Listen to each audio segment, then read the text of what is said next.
Hello everyone, ये अपना next out session है चैप्टर नंबर 3 के लिए। जिस ऑर्डर में आपने पूछे उसी ऑर्डर में एक्सप्लेन कर रहा हूँ। सबसे पहले क्वेश्चन नंबर 15 में अपने को दिया हुआ है, जो आपने पूछा है क्वेश्चन नंबर 15, इसमें अपने को दिया हुआ है एक सिस्टम का इम्पल्स रेस्पॉन्स ht ut है। इसके बाद ये ut फाइनली अपने को पूछा है the response of the system to an excitation e⁻⁻⁻⁸ ut। समझना आप इसे, देखो एक सिस्टम है, ये एक सिस्टम है, इसका इम्पल्स रेस्पॉन्स है ht, कितना है खुद ut है। इसके ऊपर इनपुट क्या दिया हुआ है e⁻⁻⁸ ut ये दिया हुआ है, और फाइनली आपको सिस्टम का आउटपुट ct पूछा है। ओके, ये आपको पूछा हुआ है। अब देखो इसमें सिंपल सी बात है, अपन ने पहले भी बोला है सिस्टम का आउटपुट ct होता क्या है, ये कन्वोल्यूशन होता है e⁻⁻⁸ मतलब इनपुट और ut के बीच में कन्वोल्यूशन होता है। और ये भी मैंने आपको बताया कि अगर इसको लाप्लास डोमेन से करना है तो आप ऐसे भी कर सकते हो कि ct का Laplace transform c of s, e⁻⁻⁸ ut का लाप्लास ट्रांसफॉर्म 1/s+a और ut का लाप्लास ट्रांसफॉर्म 1/s। इसका पार्शियल फ्रैक्शन कर दो 1/s + 1s+a। आप ये कोफिशिएंट निकाल लो, मैंने आपको थ्योरी में कोफिशिएंट निकालने सिखाए हैं, यहाँ पे a और b लिख के आप जब कोफिशिएंट निकालोगे तो here you will get 1/a and यहाँ पे आपको मिल जाएगा -1/a। ओके, इसके बाद इसका इन्वर्स लाप्लास कर दो। इन्वर्स लाप्लास आपको पता ही है कि ct = आप 1/a तो कांस्टेंट तो बाहर ले लो, यहाँ बचेगा 1/s, उसका इन्वर्स ट्रांसफॉर्म क्या होगा ut। तो एक बार के लिए आप यहाँ 1 लिख दो, ब्रैकेट के बाहर ut लिख दो। इसके बाद 1/s+a, इसका इन्वर्स लाप्लास ट्रांसफॉर्म क्या हो जाएगा -e⁻⁻⁸ और ut साथ में इसके भी मल्टीप्लाई होगा, तो this will be the answer. Okay, next देखते हैं क्वेश्चन नंबर 17 जो आपने पूछा है।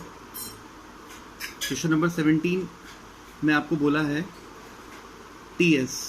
इसमें बोला है आपको क्लोज लूप ट्रांसफर फंक्शन, एक सिस्टम का क्लोज लूप ट्रांसफर फंक्शन दिया हुआ है, यूनिटी फीडबैक सिस्टम है, थोड़ा इस टाइप का एक्सप्रेशन है T of s = an-1s+an upon sn plus a1sn-1 dash plus an। Okay, ये हमें दिया हुआ है। इस सिस्टम, ये क्लोज लूप ट्रांसफर फंक्शन है एक सिस्टम का। इस सिस्टम के लिए हमें बोला है steady state error for a unit ramp input. हमें स्टडी स्टेट एरर निकालनी है ESS, वो भी कब, जबकि इनपुट क्या हो सिस्टम पे, RT कैसा हो, यूनिट रैंप हो, मतलब AT UT हो। आपको थ्योरी में ये चीज़ मैंने सिखाई है, जब रैंप इनपुट होता है तो स्टडी स्टेट एरर क्या होती है, ESS होती है A/kV, और kV क्या होता है, kV होता है limit s tending towards 0 s × GS × HS, ये भी आपको पता है। अब हमें सबसे पहले GS HS निकालना होगा, उसमें उसको s से मल्टीप्लाई करके s को 0 पुट करेंगे, वहाँ से kV आएगा और उसको उठा के यहाँ पुट कर देंगे। सिस्टम पे इनपुट यूनिट रैंप है, यानी a की वैल्यू 1 है। यहाँ से क्या पता लगा, a की वैल्यू 1 है क्योंकि यूनिट रैंप है। अब आप एक बार इस क्लोज लूप ट्रांसफर फंक्शन पे फोकस करो। अगर इस क्लोज लूप ट्रांसफर फंक्शन को देखोगे तो ये TS, ये जो ओवरऑल ट्रांसफर फंक्शन है, ये क्लोज लूप है, तो ऑब्वियसली बात है किसके इक्वल रहा होगा, GS/1 + GS × HS। यहाँ पे HS, लेकिन HS को मैं नहीं लिख रहा क्योंकि सिस्टम यूनिटी फीडबैक है, तो HS ऑलरेडी 1 है, इज इक्वल, ये पूरा इक्वल टू हो जाएगा इस पूरी टर्म के, ये जो ब्रैकेट में है, तो ये पूरी जो टर्म है इसके इक्वल है। अब ये मैंने आपको थ्योरी में सॉल्व करना सिखाया है। आप यहाँ से क्या करो, क्रॉस मल्टीप्लिकेशन कर दो दोनों तरफ, यहाँ से g की वैल्यू आ जाएगी। सपोज ये पूरी की पूरी टर्म, ये जो कंप्लीट टर्म है, this is known as x, ये पूरी की पूरी x है, तो यहाँ से क्या हो जाएगा, g क्रॉस मल्टीप्लिकेशन कर दो, इसके अपॉन में 1 एज्यूम कर लो, ये पूरा एक बार के लिए x हो गया, तो g = x + gx। यहाँ से सॉल्व किया तो अपने पास में g की वैल्यू क्या आ गई, x/1 - x। आप इस टर्म को पुट करो, इस टर्म को पुट करो, और यहाँ पे x और इस सबकी जगह जो कैंसिल आउट हो रहे हैं कोफिशिएंट उनको कैंसिल करो। फाइनली आपके पास जो g आएगा वो एक तरह से g हुआ, और HS 1 है, तो GS HS भी यही है और GS भी यही है। ये जो टर्म है, ये जो टर्म है अपने पास में, ये हो जाएगी, आप कैंसिल आउट करो इसे, यहाँ पे एलसीएम ले लेना, an-1s + an divided by s⁻n + a1sn-1। आप देख लो यहाँ पे सिंपली, बहुत सिंपल सा एक्सप्रेशन है, and plus dash dash dash, जो लास्ट टर्म अपने पास आएगी that is an-2 and s⁻²। अब इसी के अंदर तो अपने को क्या करना है, 0 पुट करना है s को, और s से मल्टीप्लाई भी करना है इस पूरी टर्म को। जब आप इस पूरी टर्म को s से मल्टीप्लाई करोगे, फाइनली आप kv निकाल लो, kv = limit s tending towards 0 and s × ये पूरी term an-1s + an divided by, इस पूरी टर्म में से नीचे डिनोमिनेटर पार्ट में से s कॉमन लो, यहाँ क्या बचेगा, s⁻n-1 यहाँ बचेगा a1 s raise to the power n-2 dash dash a n-2 into S. I hope ये चीज़ समझ आई हो। एस से एस कैंसिल आउट हो गया, अब एस को जीरो पुट करो, this will zero, complete denominator part जो है वो आपका जीरो होने वाला है। अब अगर कंप्लीटली डिनोमिनेटर पार्ट जीरो हो जाएगा तो और ऊपर बचेगा ए एन, तो a n upon zero that is infinity. यहाँ से आप स्टडी स्टेट एरर निकाल लो, ई एस एस कितनी हो जाएगी, ए तो 1 था एंड डिवाइडेड बाय के वी अपने पास कितना है, के वी है इन्फिनिटी, तो स्टडी स्टेट एरर हो गई सिस्टम के लिए zero. Okay, next question number, थोड़ा आपको ये पार्ट कॉम्प्लेक्स लग सकता है यहाँ पे, ये निकालते टाइम, अदरवाइज क्वेश्चन में ऐसा कुछ खास था नहीं। नेक्स्ट क्वेश्चन नंबर आपने पूछा है 10। ओके, क्वेश्चन नंबर 10 में जस्ट 1 सेकेंड मैं निकाल लेता हूँ क्वेश्चन नंबर 10। क्वेश्चन नंबर 10 में आपको बोला है स्टेप एरर कोफिशिएंट। ये एक्चुअली क्या होता है, आप देखो, जब हम पोजीशन एरर कांस्टेंट निकालते हैं, position error constant that is KP, तो हम ये किसके लिए निकालते हैं, ये हम निकालते हैं UT इनपुट के लिए, AUT इनपुट के लिए हम यही निकालते हैं। तो इसी KP को स्टेप एरर कांस्टेंट भी कहते हैं, स्टेप एरर कांस्टेंट, क्योंकि ये कब निकल के आ रहा है, जब इनपुट कैसा है, UT है, स्टेप इनपुट है। ओके, तो वो एक्चुअली आपसे KP पूछ रहा है, आप उसमें कंफ्यूज मत हो, स्टेप एरर कांस्टेंट देके उसने actually position error constant KP ही पूछा है। ओके, और एक और क्या चीज़ दी है सिस्टम, उसने GS दिया है आपको और यूनिटी फीडबैक दिया है, यानी HS1 है। बस अब तो आप समझ ही गए होगे, KP क्या हो जाएगा, KP limit S tending towards 0 GS into HS, put कर दो इसमें, limit S tending towards 0, GS आपको दिया हुआ है 1 upon s+6 and s+1 and HS1 है, इसमें पुट करेंगे तो 1/6, तो KP की वैल्यू 1/6 आ गई। बस यही आपसे पूछा था। Okay, next question number 23। Question number 23 में आपको, ये थोड़ा अच्छा क्वेश्चन है। ओके, इसको अपन इधर करते हैं। ओके, नेक्स्ट क्वेश्चन नंबर 23, ध्यान से समझना है इसे, बहुत अच्छा क्वेश्चन है ये। देखो इसे, हमें बोला है the transfer function, sorry, A causal system having the transfer function HS। हमें एक सिस्टम दिया है जिसका ट्रांसफर फंक्शन HS, वो कुछ भी नाम दे सकता है, मैंने आपको पहले ही बोला था, GS बोल सकता है, HS बोल सकता है। अभी उसने बोल दिया कंप्लीट सिस्टम का ट्रांसफर फंक्शन यही है 1/s+2। अब इसमें ये मत सोचना कि अभी GS नहीं दिया हुआ, इतना कुछ नहीं दिया हुआ, जो था वो अपने को दे दिया, HS अपने को दे दिया। नेक्स्ट आगे अपन देखते हैं, a causal system having the transfer function HS 1/s+2 is excited with the 10 UT। इस 1/s+2 इसके ऊपर इनपुट क्या है, इसके ऊपर इनपुट है 10 UT, ये इसके ऊपर इनपुट है। ओके, तो 10 UT इनपुट है, तो इसका लाप्लास ट्रांसफॉर्म क्या हो जाएगा, 10/s। इसके बाद में अपने को आउटपुट भी मिलेगा कुछ ना कुछ, तो मैं एक बार इसका लाप्लास, मैं एक बार इस सिस्टम को इस तरीके से देखता हूँ, 1/s+2 ये है, इसके ऊपर इनपुट क्या है 10/s, और इसका जो आउटपुट है CS वो क्या आ जाएगा 10/s+2, ये इसका आउटपुट आ जाएगा। ठीक है, इसके बाद देखो आप इसको ऐसा करो, आप एक बार CT निकाल लो इसमें, तो CT की पहले CS देखो, CS इज इक्वल टू इसका पार्शियल फ्रैक्शन कर लो, तो अपॉन S प्लस S+2। अब इसके बाद आप A और B, यहाँ पे कोफिशिएंट मैंने आपको थ्योरी में सिखाया है, आप कोफिशिएंट निकाल लो, कोफिशिएंट अपने पास आ जाएंगे, यहाँ पे आ जाएगा 5, यहाँ पे आ जाएगा -5। इसके बाद इसका इन्वर्स लाप्लास ट्रांसफॉर्म कर लो, तो CT कितना आ जाएगा 5, 1/s का UT ब्रैकेट के बाहर लिख लो UT माइनस, ये माइनस साइन 5 है वो बाहर आ गया, और 1/s+2 का e⁻²-2t। ओके, ये आ जाएगा, CT अपने पास आ गया। इफ दिस इज CT, अब आप आगे देखो क्या बोला है इसने बोला है the time eight which the output will reaches 99% of its steady state value. ये इंपॉर्टेंट क्वेश्चन है, आप ध्यान से समझना इसे। उसने बोला है 90, जब आउटपुट अपनी स्टेडी स्टेट वैल्यू का 99% अचीव कर लेगा, उस टाइम पे कितना टाइम होगा। तो देखो सिंपल क्वेश्चन, इतना कुछ हार्ड नहीं है। देखो आप स्टेडी स्टेट पे, मैंने आपको पहले भी बोला है, स्टेडी स्टेट पे आउटपुट कितना अचीव करेगा, पहले तो वो निकाल लेते हैं। तो अचीव कितना करेगा, स्टेडी स्टेट आएगी limit t tending towards infinity पे, तो CT आउटपुट की वैल्यू स्टेडी स्टेट पे that is at t equal to infinity पे कितनी होने वाली है 5, 1 माइनस e⁻⁻, यहाँ पे इन्फिनिटी हो जाएगा पूरा है, और UT कैसा फंक्शन होता है, UT will be like this. UT की वैल्यू चाहे आप टाइम में कहीं तक भी निकाल लो 0 के बाद, ये हमेशा आपको कितना देगा, 1 ही देगा। तो ये तो 1 है, दिस इज 1, तो यहाँ पे 1 लिख देंगे। नेक्स्ट कितना आया, हमारे पास स्टेडी स्टेट वैल्यू आई 5, क्योंकि 1 माइनस e⁻∞ कितना होता है 0, तो ये 5 आ गया। तो आउटपुट की स्टेडी स्टेट वैल्यू कितनी है 5 है। अब क्वेश्चन पे दोबारा दिमाग लगाओ, उसने क्या पूछा है कि आउटपुट के स्टेडी स्टेट वैल्यू का 99%, तो कितना होगा वो 5 × 99/100, यही है स्टेडी स्टेट की 99% वैल्यू।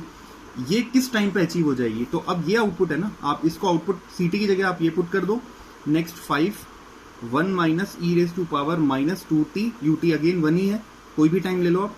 तो अब बस हमें ये t टाइम निकालना था, बाकी क्वेश्चन में कुछ खास था नहीं। 5 से 5 कैंसिल आउट हो जाएगा, ये हो जाएगा 0.99। ओके, ये हो जाएगा 1 minus E raise to power minus 2t and E raise to power minus 2t 1 minus 0.99 that is 0.01। So minus of 2t is equal to ln of 0.01। इसको आप सॉल्व कर लो एंड ln ऑफ 0.01 की value निकाल के आप complete ये negative value आएगी 100%, और t की जो आपके पास वैल्यू है आई थिंक 2.3 सेकेंड, यहाँ पे आपके पास आंसर आ जाएगा। आप इसका आंसर चेक कर लेना, जो भी आ रहा होगा मैं आपको बता भी देता हूँ। 3.23 में आपको इसका आंसर यस सी 2.3 सेकेंड दे रखा है। ओके, तो ये अपने पास आंसर आ जाएगा। इट्स मीन ln ऑफ 0.01 की जो वैल्यू है वो माइनस 4.6 आने वाली है आपके पास में, यहाँ पे माइनस 4.6, और उसको हाफ से डिवाइड करोगे, 2 से डिवाइड करोगे तो अपने पास में ये आ जाएगा। ओके, नेक्स्ट आगे बढ़ते हैं। नेक्स्ट आपने जो पूछा था वो है क्वेश्चन नंबर 27 में आपको क्या दिया है? A ramp input apply to a unity feedback system. जब आप एक रैंप इनपुट अप्लाई करते हो, ATUT अप्लाई करते हो एक सिस्टम पे जो कि यूनिटी फीडबैक लिए हुए है, यानी उसका HS1 है। ओके, तो आपको क्या मिलता है? Results in 5% steady state error. तो आपको 5% स्टडी स्टेट एरर मिलती है। तो ESS स्टडी स्टेट एरर कितनी है? 5%, दैट इज 5/100। और स्टडी स्टेट एरर क्या होती है आप खुद सोचो, A/kV रैंप के लिए। ठीक है, आपको ये कुछ नॉलेज दी हुई है क्या कि रैंप इनपुट है वो किस टाइप का है? लाइक वो स्टेप, वो यूनिट, मतलब लाइक एक ही कोई नॉलेज है क्या आपको? वो यूनिट रैंप है, कुछ नहीं है। तो बाय डिफॉल्ट हम क्या मान लेंगे कि एक की वैल्यू कितनी है? 1 है। हम मान लेंगे वो यूनिट रैंप है। तो यहाँ पे ये क्या हो गया? 1/kV, यही हुआ। तो यहाँ से क्या आप इन दोनों को कंपेयर करके kV नहीं निकाल सकते? kV की वैल्यू कितनी आ जाएगी? kV will become 100/5 and that is equals to 20। I hope ये क्लियर है। नेक्स्ट और क्या पूछा था? द टाइप नंबर, सिस्टम का टाइप कौन सा होगा। ठीक है, ये चीज़ आपको मैंने अभी तक नहीं बताई थी। ठीक है, इंटेंशनली नहीं बताई थी, क्योंकि ये चीज़ आगे जाके मैं नाइकिस प्लॉट में भी बताने वाला हूँ। इसको आप समझना। देखो सिस्टम, दो चीज़ होती हैं, ये इंपॉर्टेंट है, आप ध्यान से समझना, भले ही आप इसे अपने थ्योरी में लिख भी सकते हो। एक होता है सिस्टम का टाइप और एक होता है सिस्टम का order. Okay, what is order? Order होता है number of pole in open loop transfer function. System के ओपन लूप ट्रांसफर फंक्शन में जितने भी पोल होते हैं, ओपन लूप ट्रांसफर फंक्शन मैंने आपको पहले भी बताया क्या होता है? GS into HS। सिस्टम के ओपन लूप ट्रांसफर फंक्शन में जितने भी पोल होते हैं वो उसका ऑर्डर होता है, और टाइप क्या होता है? Number of pole at origin, number of pole at origin in open loop transfer function. System के open loop transfer function GS HS में जितने पोल ओरिजिन पे होते हैं वो उसका टाइप होता है, और जितने पोल टोटल जितने पोल होते हैं, जितने टोटल पोल होते हैं वो उसका ऑर्डर होता है। मैं आपको एग्जांपल बताता हूँ। देखो एग्जांपल्स के थ्रू समझेंगे तो ज़्यादा अच्छा समझ में आएगा। जैसे अगर अपन फर्स्ट ऑर्डर की बात करते हैं तो वो फर्स्ट ऑर्डर इसलिए है, फर्स्ट ऑर्डर का जो क्लोज लूप है वो देखो ऐसा ही होता है, लाइक दिस, ऐसा ही होता है फर्स्ट ऑर्डर का क्लोज लूप। आप इसमें GS कितना देख पा रहे हो? 1/s। HS कितना है इसमें? 1। तो अगर मैं GS इंटू HS, यानी अगर इसके ओपन लूप ट्रांसफर फंक्शन की बात करूं तो वो क्या बन गया? 1/s। कितने पोल हैं इसमें? सिंगल पोल है, इसको लिख सकते हैं ना अपन 1/s। तो सिंगल पोल है ओरिजिन पे, और ये तो यानी इसका ऑर्डर क्या है? इसका ऑर्डर है 1, और इसका टाइप भी क्या हुआ? इसका टाइप भी है 1। आई होप ये चीज़ समझ आई हो। मैं आपको एक एग्जांपल और बताता हूँ। देखो ये एग्जांपल आप समझना। सपोज करो अगर अपन बात करते हैं सेकंड ऑर्डर की, ठीक है, सेकंड ऑर्डर के लिए अपने पास में इस टाइप का होता है ओवरऑल सिस्टम Ωn²/SS+2ζ Ωn। ये तो उसका ओपन लूप था, इसमें हमने फीडबैक लगाया, unity feedback, and it will be like this, इसी टाइप से था। ओके, अब देखो यहाँ पे HS कितना है? 1 है। यहाँ पे GS कितना है? ये पूरा है। तो आप इसका भी GS HS, इसका भी ओपन लूप निकाल लो, तो कितना आएगा? Ωn²/SS+2ζ Ωn। अब देखो यहाँ और क्लियर होगा आपको इसका टाइप और ऑर्डर। इसमें पोल कितने हैं? एक पोल ओरिजिन पे है, एक पोल कहाँ पे है? -2ζ Ωn पे है। तो सिस्टम में 2 पोल हैं, यानी इसका ऑर्डर कितना है? 2। लेकिन टाइप कितना है? इसमें ओरिजिन पे कितने पोल है? 1, यानी इसका टाइप कितना है? 1। ओके, अब इस क्वेश्चन में ये जो हमें रैंप के लिए क्वेश्चन दिया था, इसमें हमें इसका टाइप जो पूछा है उसके पीछे रीजन क्या है, आप वो भी एक चीज एक बार समझ लो, वो पॉइंट भी देखो। आप एक बार देखो, जब हमें GSHS है, जैसे सपोज करो फर्स्ट ऑर्डर के लिए GSHS कितना है 1/tau होता है। अभी अपन ने देखा फर्स्ट ऑर्डर के लिए GSHS होता है 1/tau। ओके, अब देखो यहाँ पे इसके लिए अगर मैं KV निकालूं तो KV कितना होगा, limit S tending towards 0 S into GS into HS। KV कब निकलता है, जब रैंप हो इनपुट। तो ये limit S tending towards 0 S into 1/tau। S से S कैंसिल आउट हो गया, कितना बचा 1/tau। तो देखो 1/tau ये जो आया ये फाइनाइट है, ये फाइनाइट है, तो स्टेडी स्टेट एरर भी कैसी आएगी, A/KV, तो वो आ जाएगी A/1/tau दैट इज A/tau। तो ये भी तो फाइनाइट है। ओके, बट अगर सपोज करो इसी फर्स्ट ऑर्डर सिस्टम पे जो टाइप 1 भी है, जो टाइप 1 भी है, अगर इसी पे मैं क्या लगा देता, इसी के लिए मैं KP निकाल लेता, कि सपोज मेरे को इनपुट दिया हुआ होता UT टाइप का, और अगर मैं इसके लिए KP निकालता तो KP क्या होता है, limit S tending towards 0 GSHS, और वो क्या हो जाता, वो हो जाता limit S tending towards 0 1/tau। S को 0 पुट करते आप तो वो आ जाता इनफाइनाइट, इजंट इट।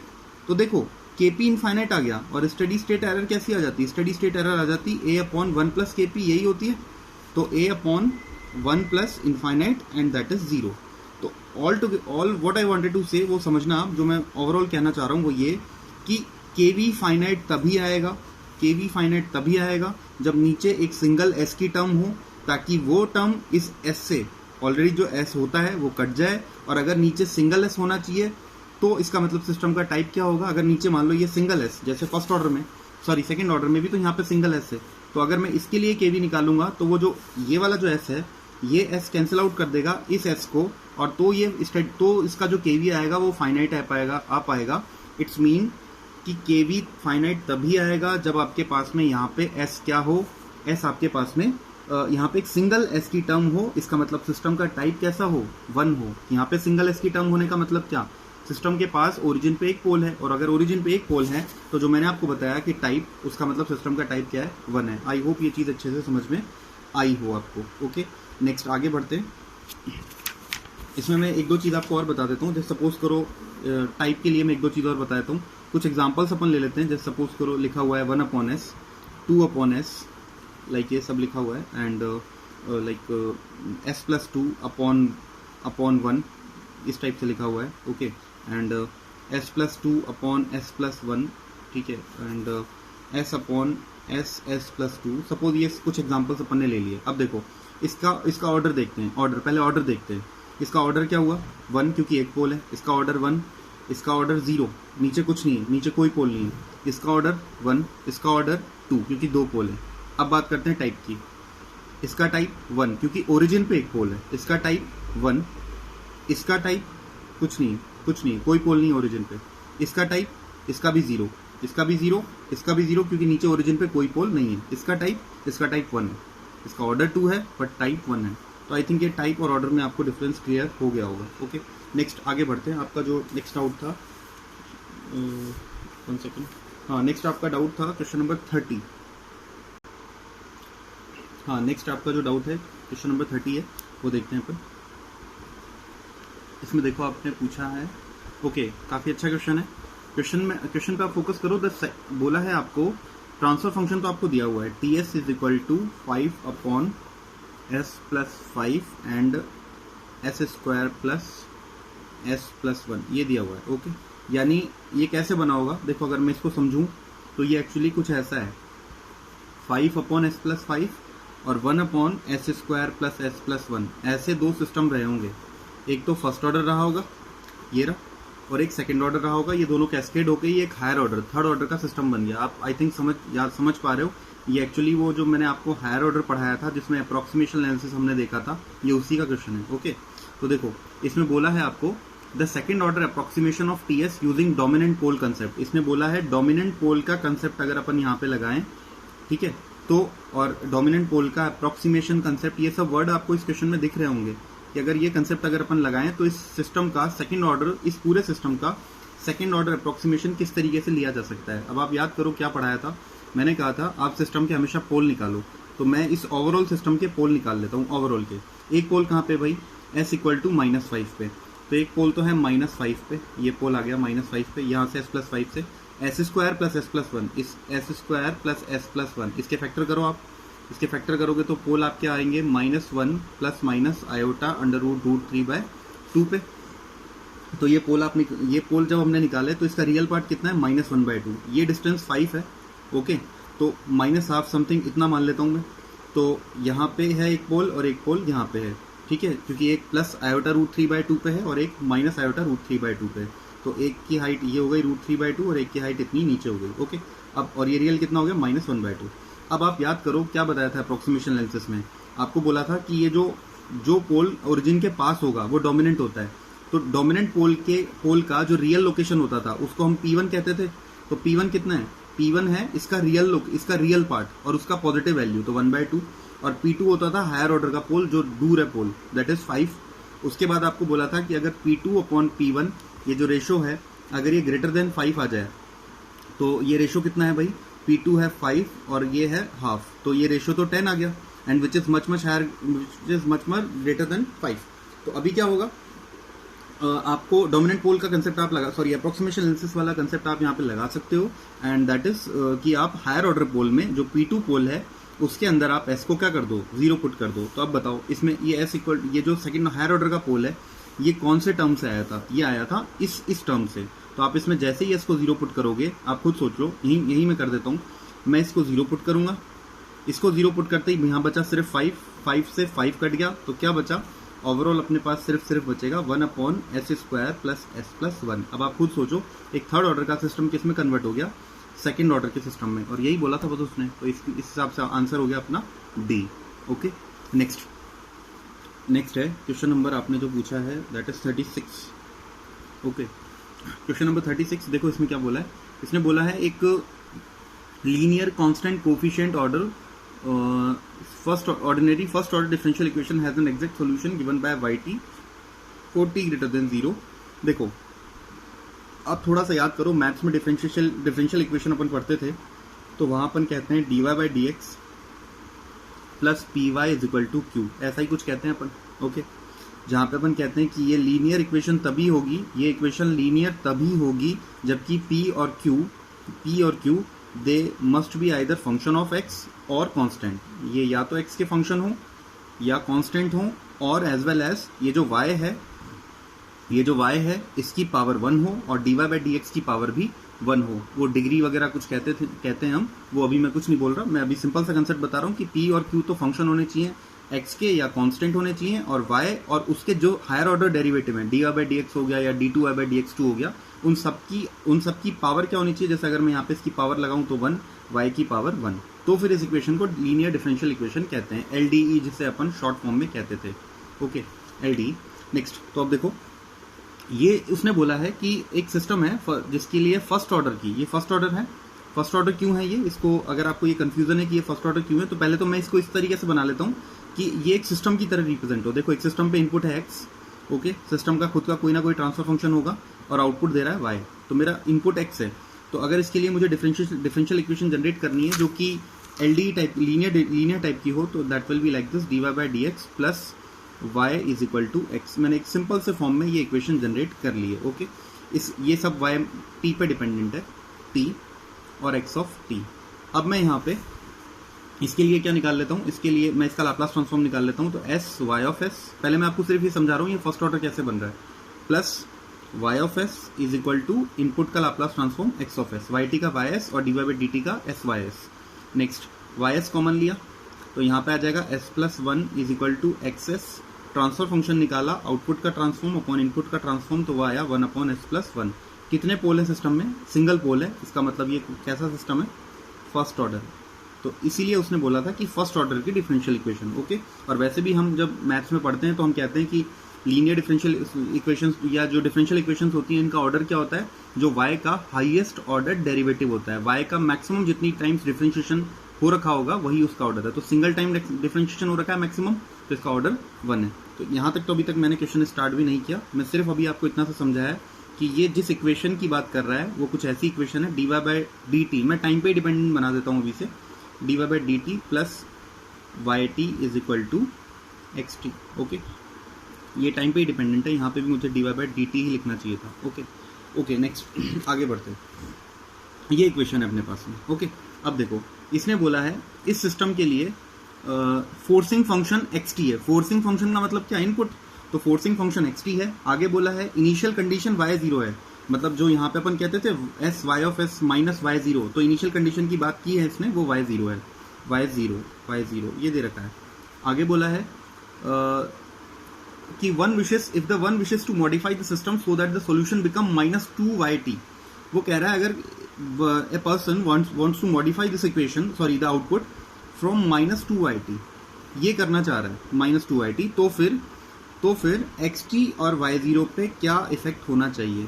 तो थोड़ा सा कंफ्यूज कर रहा हूँ आपको, मैं इसको अच्छे से समझाता हूँ। देखो अपने पास इक्वेशन कुछ इस टाइप से है, dy/dt प्लस yt, ये yt एक तरह से दोबारा लिख देता हूँ मैं, dy/dt plus y is equal to x, ये सब टाइम पे डिपेंडेंट है, yt xt yt।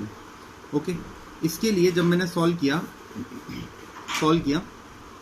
तो मेरे पास में यहाँ पे आया yt, या इसके लिए मैंने सॉल्व किया तो इसका एक बार मैंने लाप्लास ट्रांसफॉर्म किया दोनों तरफ। Okay, and with using initial condition. अभी मैंने यहाँ पे पहले इनिशियल कंडीशन यूज नहीं की थी, बट अब मैं यूज कर रहा हूँ क्योंकि क्वेश्चन में मेंशन्ड है। तो देखो क्या हो जाएगा, s y of s minus y0 dy/dt का लाप्लास ट्रांसफॉर्म ये हो गया। इसके बाद yt का अगेन y ऑफ s, और उसके बाद xt का x ऑफ s, ये हो गया। अब आगे देखो यहाँ पे देखो y ऑफ s को कॉमन ले लो आप, ये टर्म और ये टर्म में से, तो y ऑफ s यहाँ पे क्या आ गया, s+1 ब्रैकेट में is equal to x of s, y0 को राइट हैंड साइड भेज दो तो y0। Okay, ys is equal to x of s upon में s+1 plus y0, this y0 upon में s+1, यही होगा। अब देखो अब अगर मान लो इसका मैं इन्वर्स लाप्लास करूंगा, तो डेफिनेटली ये ys सॉल्व होकर मुझे yt देगा। लेकिन अब वो कह रहा है कि उसको yt नहीं चाहिए, उसको आउटपुट में चाहिए -2yt। तो आप खुद सोच लो, ये -2yt चाहिए, तो इस एक्सेस का इन्वर्स होकर क्या मिलेगा आपको, xt। ओके, ये y0 तो कांस्टेंट है, तो ये तो आपको क्या देता है इन्वर्स होने के बाद भी, y0 ही देता। अब आप खुद सोचो ये प्रोसेस होता, यहाँ मिलता इन्वर्स करने पे y0, यहाँ मिलता xt और यहाँ मिलता yt इन्वर्स लाप्लास करने पे। लेकिन अब अगर आपको यहाँ पे -2 इसके साथ मल्टीप्लाइड चाहिए, तो ये तो डेफिनेट है आपको इसको भी -2 से और इसको भी -2 से मल्टीप्लाई करना ही होगा। तो अब आप ऑप्शंस को देखो, क्वेश्चन आपके पास है, उसने बोला है कि अगर अपने को -2yt आउटपुट में चाहिए तो अपने को xt और y0 के साथ क्या करना पड़ेगा। ऑब्वियसली बात है, हमें xt को -2xt करना पड़ेगा और इनिशियल कंडीशन को भी -2y0 करना पड़ेगा। आई होप ये चीज़ अब आपके समझ में आ गई है। ओके, नेक्स्ट लास्ट क्वेश्चन जो आपने पूछा था कल के डाउट्स में, वो था क्वेश्चन नंबर 37। इसको देखो आप, इसने बोला है the open loop transfer function of a DC motor is given as ω/s upon vs is equal to 10/1 + 10s।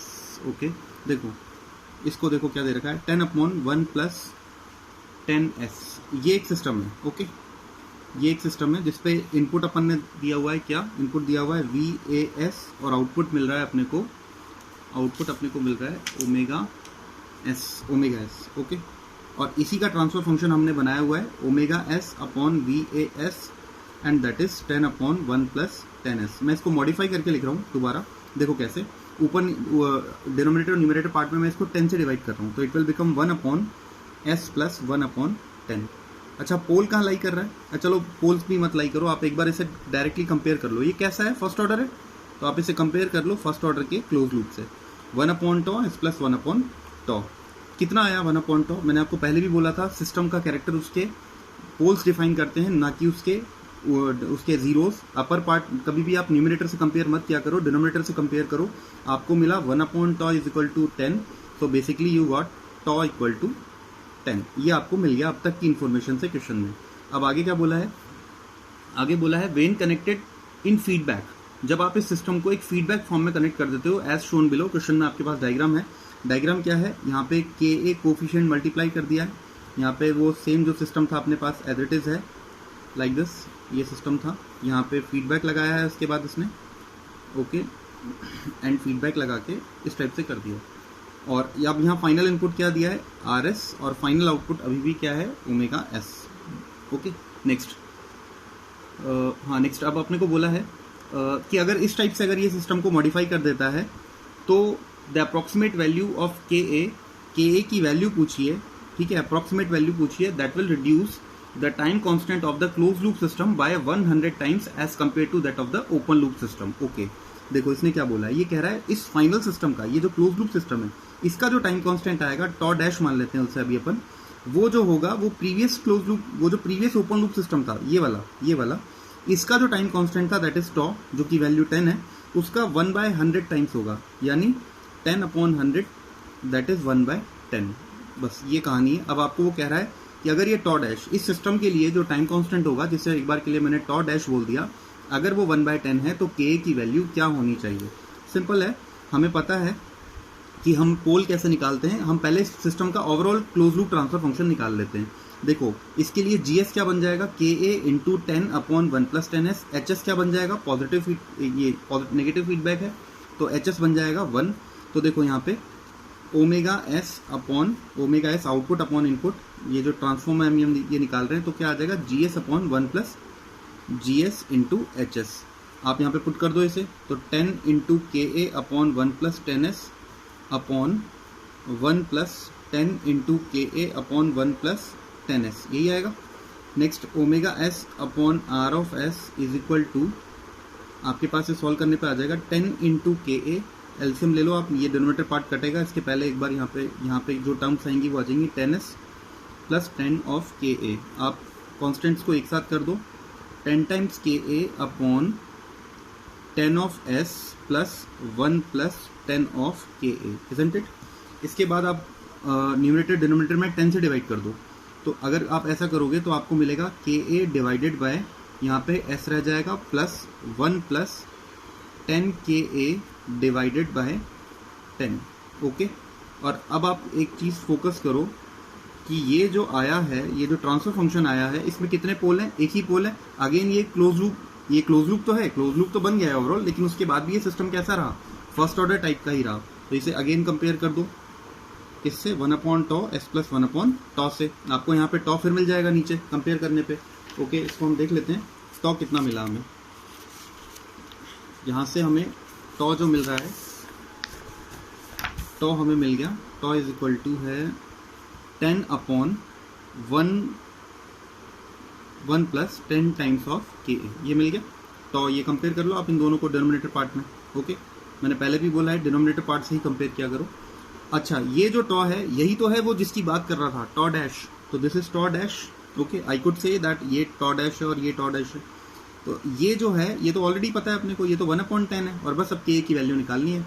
तो अब आप टॉ डैश आपको ऑलरेडी पता है 1/10 है, दिस इज 1/10।